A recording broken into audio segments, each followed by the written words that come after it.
One thing we're going to do today that I don't normally do, but I think it's time I did, is just kind of go over the decision-making process when deciding what colors to use to ink your projects. So what I typically do, you can see how I have all of my pieces cut out here. Now obviously, when you cut stuff out, you have a few scraps, okay? And I kind of cut these out strategically just to make sure that I conserve the rest of my paper while having some samples here to play around with. So typically, I don't have to do this because I've done this so much that I know what colors will work. But if I ever doubt myself or I'm like, well, maybe this will work, I like to take a piece of scrap, and what I'll do is just test it out before I apply it to the final project so that I don't end up having to recut things if the color just doesn't jive. Okay, so for example, this is the color of the pepperoni. This is All American Red by Encore. This is the sauce here. I forget what the color of that is.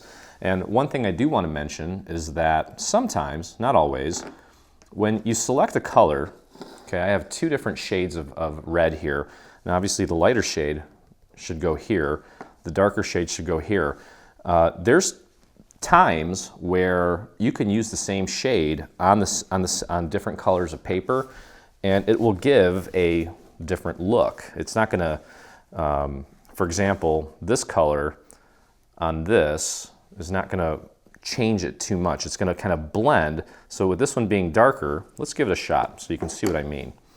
Okay, I'm just doing this on my test sample here. These are just felt applicators. And sometimes on darker colors, even the darkest ink that you select may not be the most visible. Now I'm really hitting that corner a lot to see what sort of impact it's making. And yeah, it's very subtle. Now on a darker red, sometimes you need to use a purple for it to even show up. Now we're going a few shades lighter here with this red, using the same color, this darker red. This is Rhubarb Stock, and I can already tell with just you know, a handful of less swipes here against it, you can see that it's really changing the shade of it. Okay, so I'm cool with that, but I also have this ladybug color that I want to try out just to see what that does. Okay, let me get some ink on there. I might need to pull out another one here, and let's try that one and see what that does. And sometimes you can use two shades of red, and this one's not really doing much. I might need to pull out, well, there it goes. Yeah, it's a lot more subtle, and that's okay. That's where the creative decision making needs to come into play. Do you want the shading to be a little deeper, or do you want it to be lighter? Again, that's your artistic decision that you have to make.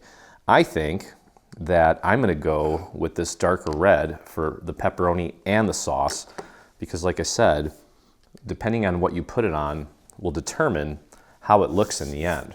Now a color like this yellow here, typically you want to use something that's a shade darker than the paper. So this, if I put it up here, now this doesn't always reflect what it's going to look like when you apply it, but that's the beauty of just trying it. Okay, I like to try it in the corner because I know it's gonna grab that ink nicely, and it's very subtle. I don't know if you can even see it on camera. For me, I can see it pretty well. I'm gonna try to really hit this a lot so you can see it on camera. Okay, yeah, you can see it there. So that's nice, very subtle. Now, my original intuition with this color was to actually go with an orange.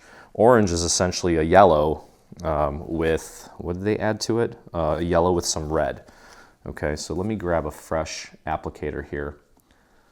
So we're gonna go with a little bit of an orange, and let's hit that. And honestly, it's almost as if it's giving me the same result, but with less strokes, okay? And then there's another one here. This is called Morocco, and this is a yellow with even more red. So let's see what that looks like.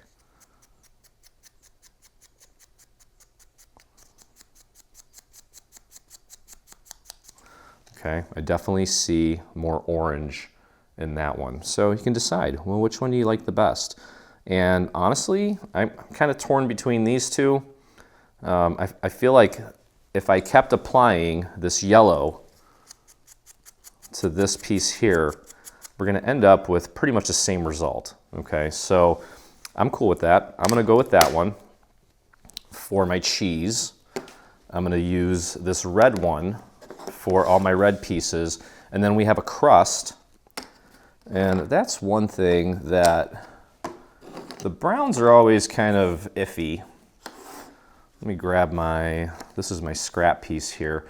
Now this is kind of a tan color, so technically an orange may not be a bad idea. An orange with a little bit of red, we can try that on one corner, and that's, I'm not feeling that. I'm going to go with this rich cacao and see what that looks like. Sometimes the orange works or the yellow works. And see, that almost gives it more of a black appearance, which I'm not a fan of. It's not horrible.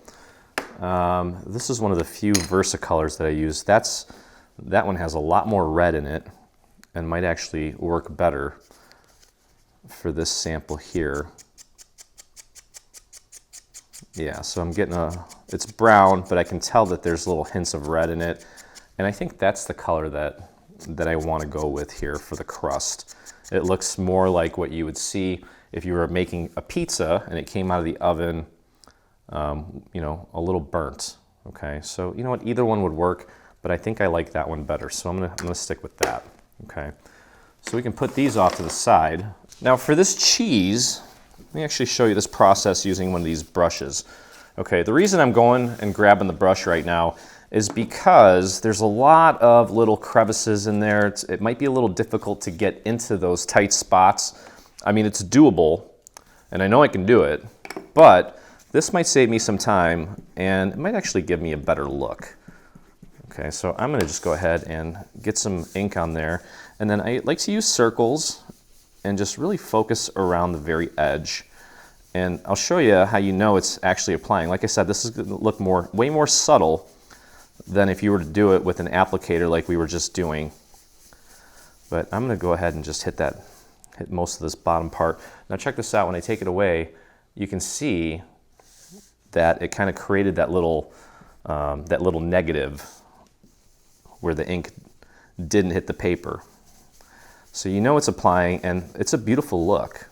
The gradient is even more subtle than it was, you know, when I was doing it manually with the applicator. So it's a cool method. It's a great way of doing it as well. I like to just kind of do little circles and just work my way around the areas that I feel need some ink, and you can see how subtle that is, but it's cool. And then what you can also do, once you use the brush, you can always go back in, and if you want to sort of accentuate the very edges to give those a little bit of extra color to create that contrast, you can absolutely do that. You don't have to do the whole thing. You just do it in certain sections, but it's a nice look. And it's a lot quicker too, doing it this way. Now, another tip too, I've seen some people do, and I've done this in the past too, is some people will actually ink these before they take them off of their mat. So you can really strategically ink where you want to ink, and it's just another way of doing it. Okay, and obviously the more you do this over these little sections, the more ink's going to hit it, the deeper the color is going to be, and the richer the end result will be. But that is completely up to you.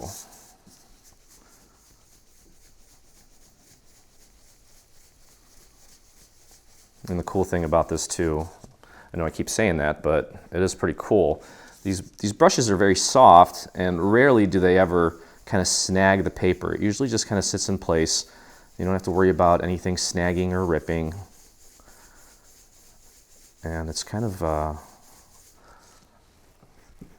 It's kind of, what's the word I'm looking for?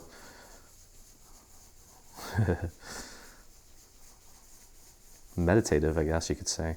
Especially that little rhythmic sound. It's like a percussion. Okay, so that looks cool. Like I said, very subtle. Now I can always go back and just kind of hit the top edge with a little extra color too.